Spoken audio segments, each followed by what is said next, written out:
I did just lamb, salt, and water for 1 year, and I reversed every single diagnosis. It took 1.5 years for my period to come back. But even by then, had reversed Hashimoto's hypothyroidism, Crest scleroderma, every single diagnosis. And there were many diagnoses. And that's why I say nothing is uncurable. So many doctors said you shouldn't expect to live past 30 years old.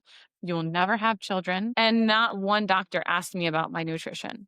Not one single doctor. If I had just been told, eat more red meat instead of try these antidepressants and take these benzodiazepines, my mood disorders would have been cured. So I'm also here to spread the message of truth, not just hope. If you've ever been told that your symptoms and your lab tests are normal and there's nothing else that you can do, this story is going to give you so much hope. Today's guest has one of the most powerful healing stories I have ever heard. Rebekah Heishman struggled for years with multiple autoimmune conditions. She was in and out of hospitals until she finally found healing through the Lion and the Carnivore diets. Now she has helped thousands of others do the same through personalized approaches because no two healing journeys are the same. Her story is proof that it is never too late, and food truly can be medicine. So get comfy. Let's dive in. Rebekah, I am so grateful to have you here today. Your story has inspired so many people, including myself. Like we were just talking a minute ago, I watched your video with Dr. Anthony Chafee about 1.5 years ago, and it was the thing that convinced me to finally try carnivore because I said, if she can heal, I can too. So that gave me a lot of hope, and I so appreciate it. And I've been really looking forward to talking to you. But for those that have not heard your story yet, can you take us back to when you were sick and share what your life looked like before your transformation and what made you finally say, okay, I have to try something different? Yeah. Well, thank you so much for having me, Lauren. I'm so excited for you.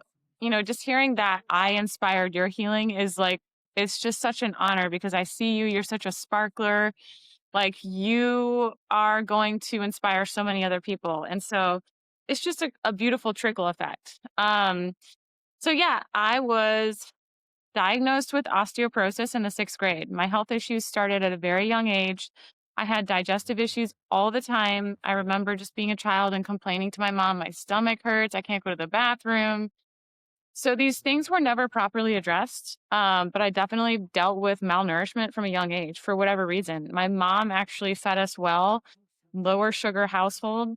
I will say that my immune system was compromised. I was always getting sick, always on antibiotics, literally at least, I would say at least 6 times a year during my childhood, I would be on a round of antibiotics, if not a couple rounds.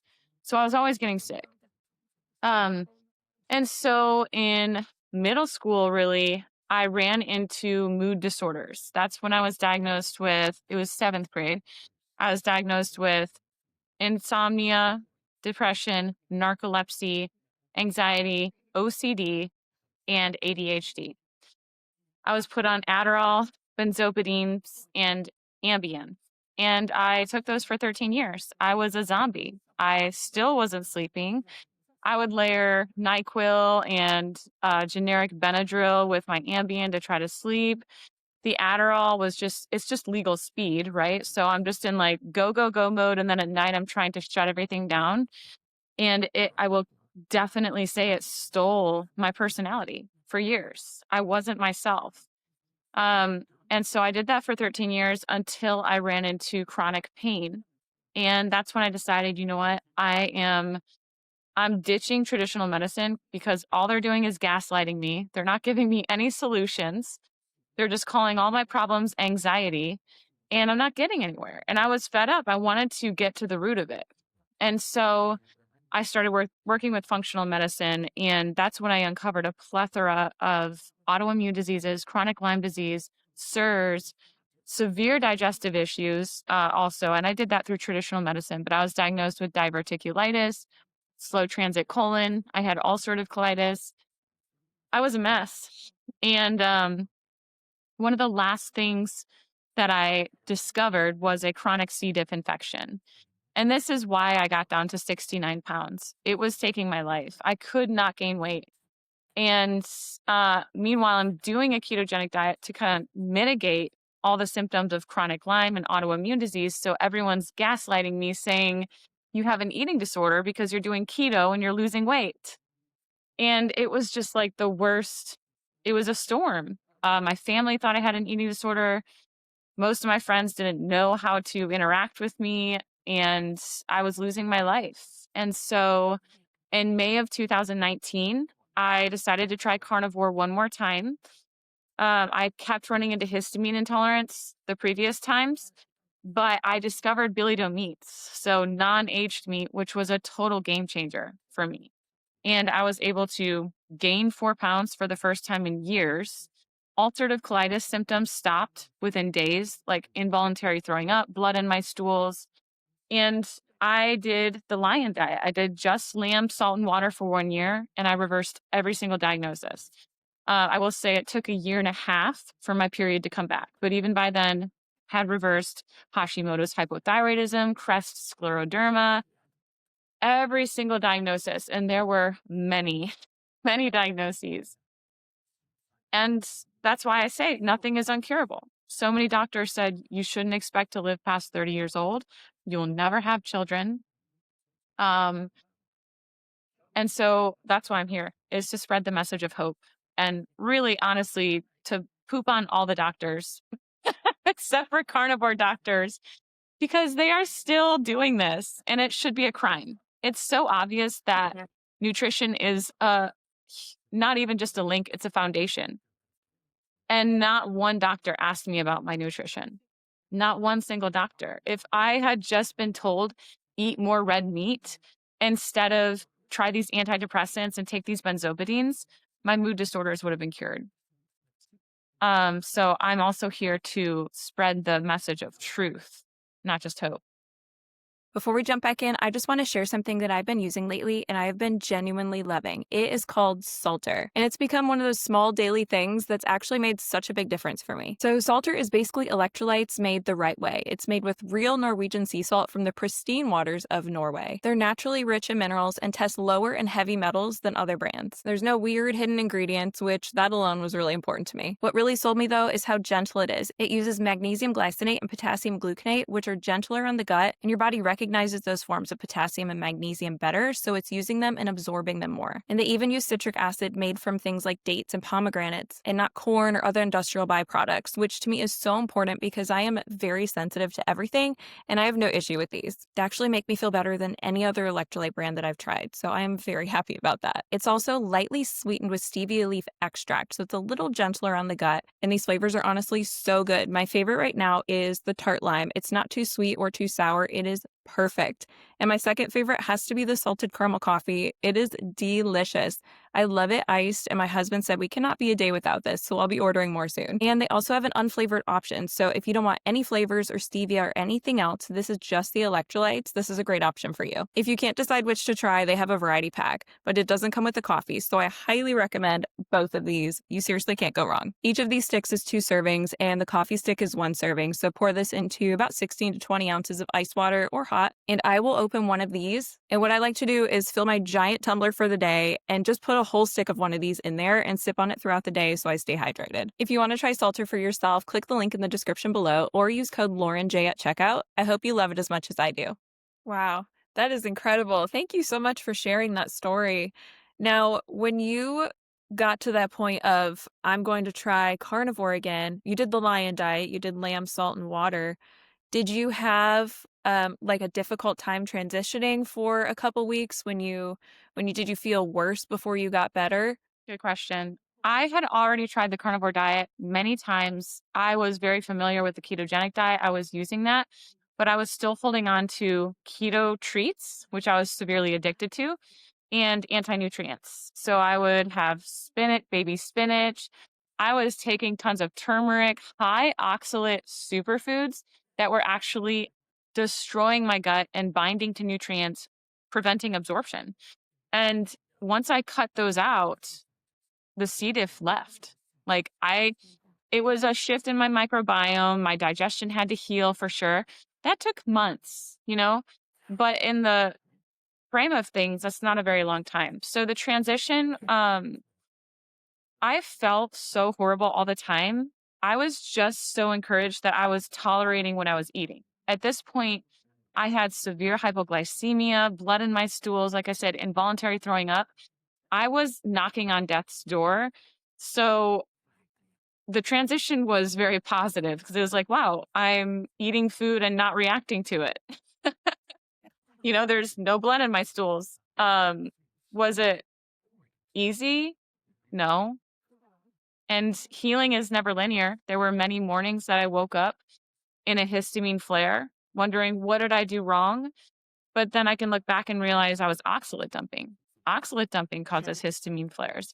And I can see it was part of the healing process. It's never linear. So um, it wasn't easy, but there were surefire reasons to stay put, undeniable progress for me to keep doing it. Because initially I was like, okay, I'm going to do this for 30 days. And then I was like, I have to keep going. Why would I stop? So it got better and better. Yeah, if you're feeling better, it doesn't really matter what you're eating as Right. long as you're feeling better from where you started. It's so I've heard this that carnivore is too restricted, and obviously Lion diet would take it a step further as way too restricted. But I mean, what would you say to that? I already know what I would say Yeah. is, I'm enjoying my life now. Yeah. I feel better. I'm able to play with my son and chase him around the playground, and I have energy for that. And I'm not laying in bed with a migraine or, that sort of thing. So if you have that kind of backlash of how can you do that for so long? You did lamb, salt, and water for a year, and then you did carnivore after that, right? Yep. That's so restrictive. What is your rebuttal for that comment? Yeah. I mean, I guess it must be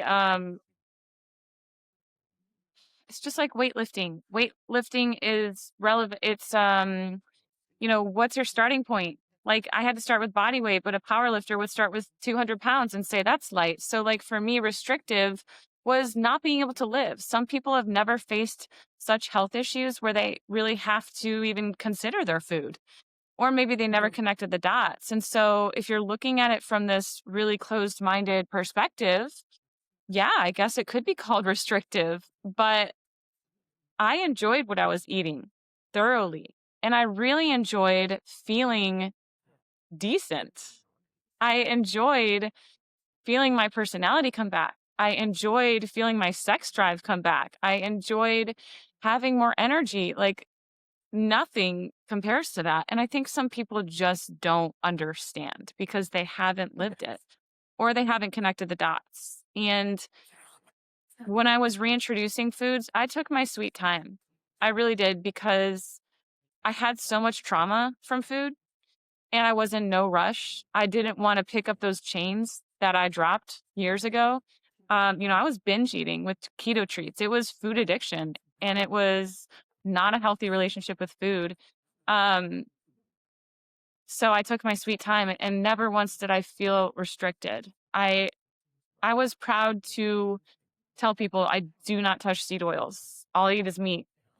Because once you know it's working, that was like my backbone. Like I knew I had to do this, and so I owned it.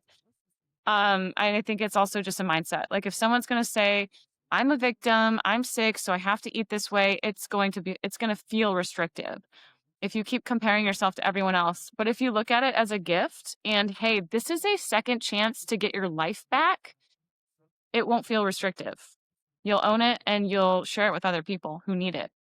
That is totally true. That's why I started sharing it because I was like, wait, Yes. I'm literally, like I'm laughing again, like I'm going out and doing fun things again, like I don't have crippling anxiety anymore. And yeah, that alone is worth it. Yeah.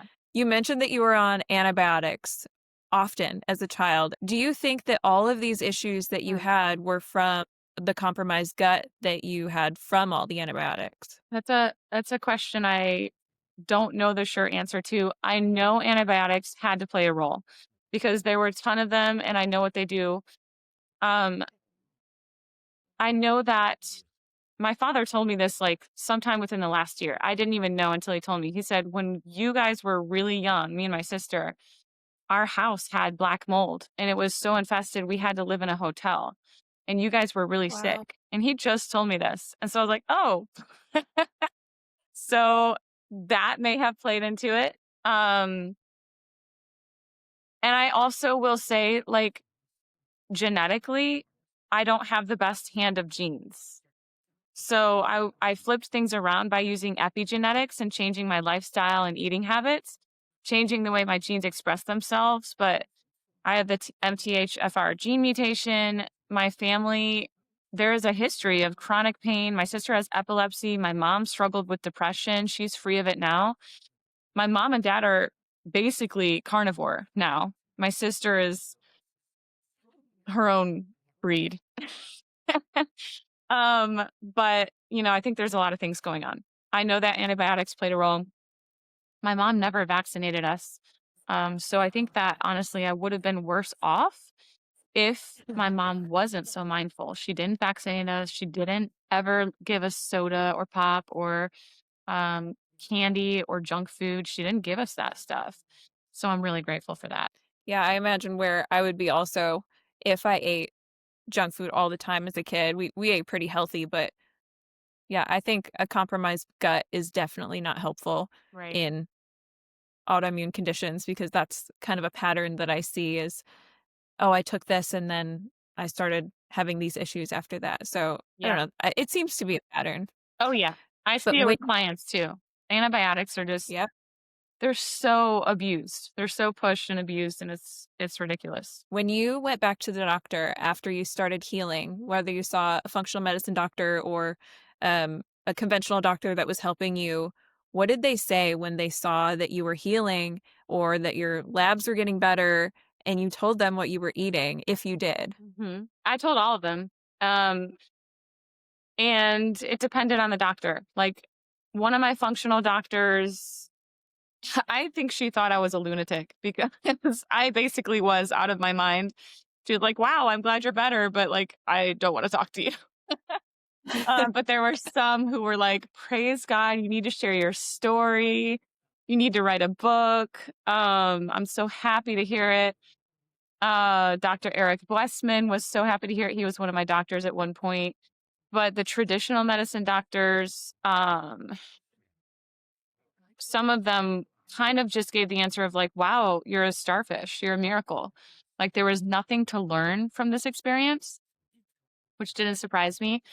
A couple of them, when I became a health coach, they were like, let's put your cards in the office. And so it just depended on the individual doctor and the practice. Now, you've talked about reintroducing foods. How did you go about doing that? Because I know for some, carnivore is just a healing tool and they don't intend to be on it forever. Yeah. Can you explain a little bit about how you recommend others, especially sensitive individuals, to reintroduce food after being on carnivore for a period? Yeah. So I always say wait until you're stable.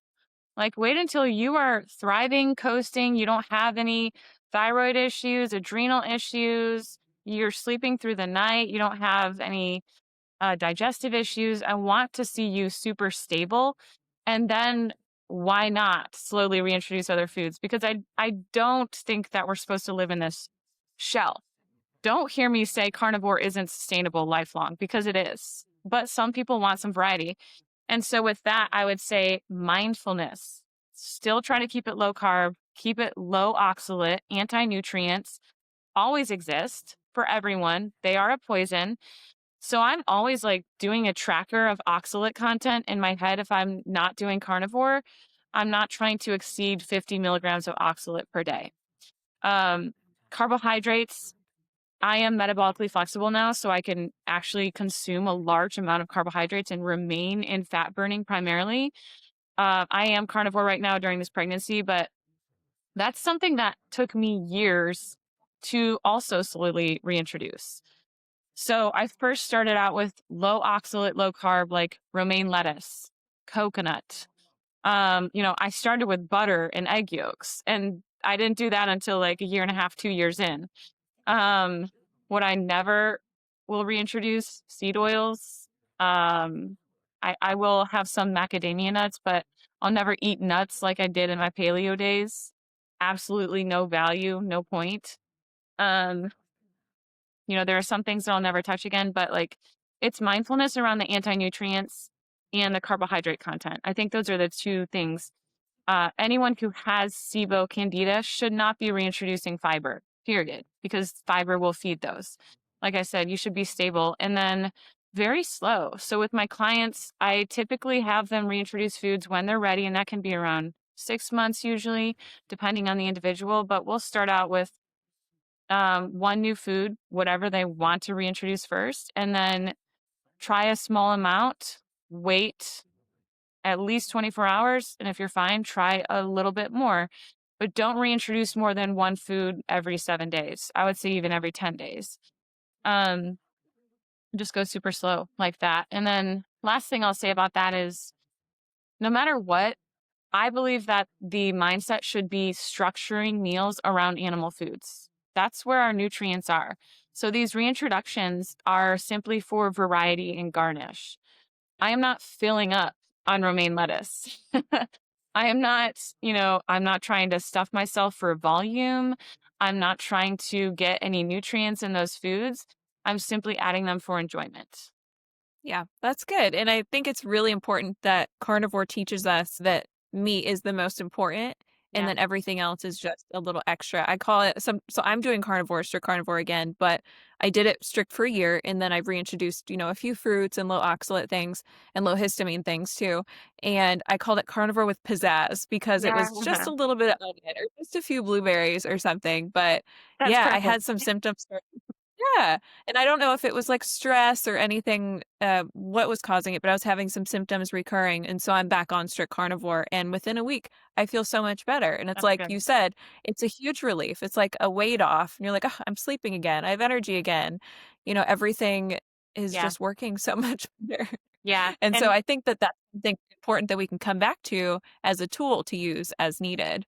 totally, totally. It's always there. And if you need to like just hit the reset button. And I'm doing it now because I'm pregnant and my body doesn't want anything else. It wants all the fatty meat. It's just completely intuitive. And I'm like, all right. And that's just so nice. Like I have the option to eat homemade sourdough bread, but I'm not making it. This is food freedom. For me, sourdough bread used to be a total weakness, total addiction. And now it's like I can tolerate it, but I don't want it. I want the fatty meat. And that's healing. But to you, I would say, just encouraging you, it took me years to successfully reintroduce anything. Even butter, I didn't do well with the first time I reintroduced it.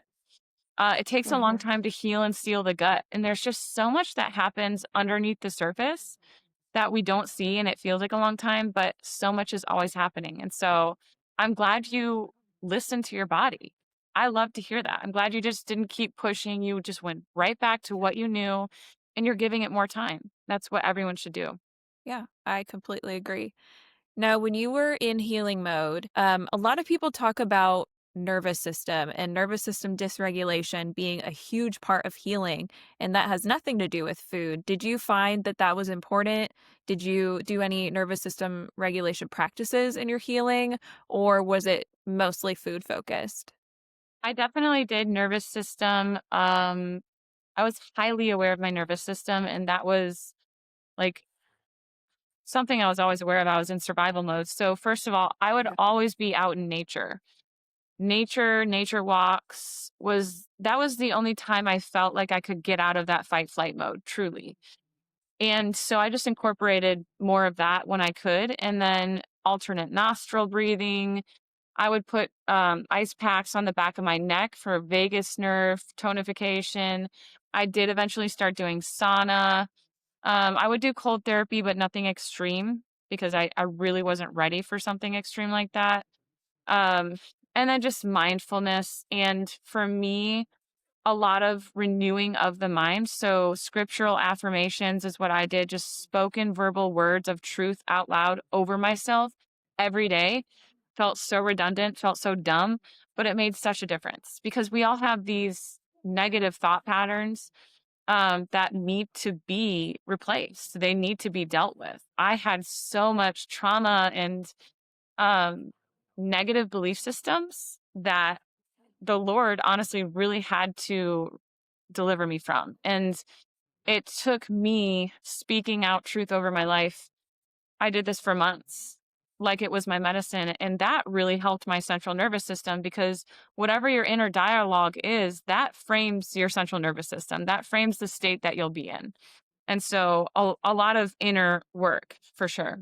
Yeah, I love that because healing it's not always one route to healing. You have to work on multiple things, and some people need some medication to get stabilized and then do carnivore and that sort of thing. I've heard you talk about that before, and I've actually used some of your tips before.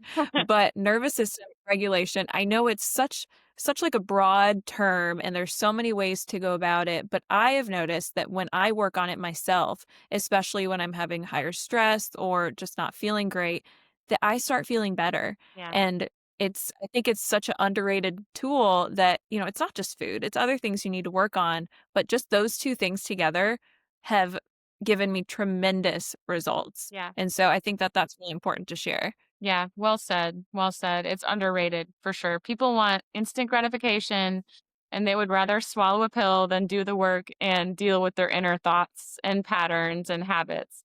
But I believe you can only get so far with nutrition. If you have negative thoughts but you're doing a Lion diet, I really don't know how far you'll get. Like you might have a better experience, but you're not going to be free. It's all connected. Yeah, absolutely. And now, for someone who's watching this video and is sick or in, just that hopeless state, they're like, I'm never going to get better, and they're getting dismissed by doctors or their labs are normal, what would you tell them about healing and giving them some hope? There is hope. No matter what anyone's ever told you, I promise there is hope. There is nothing that is uncurable. We are created to thrive. The fact that we are here means we are a miracle. So many things had to go right just for us to be born, right? To be conceived. And so, first, you have to just remember that you're not a mistake. And also remember that your healing journey is going to look different than someone else's. So, it's good to draw motivation and inspiration from other people, but don't you dare compare your timeline to someone else. Also, don't look at the way someone else is eating and think that's exactly what I need to do because we are all bio individual. So I want people to hear nuggets and knowledge and wisdom and understanding from this. But I'd never want someone to do this copy and paste method with my story because that's not appropriate. We need to be empowered and take the reins of our own lives and make right choices. But just remember, you're created to thrive. Your body needs to be supported at a systemic level. And when you do that, it will heal. It will heal in the order that it needs to heal. It doesn't matter if you have SIBO and hypothyroidism and mood disorders, it will all heal. Your body will take care of it if you support your body. So you just focus on that.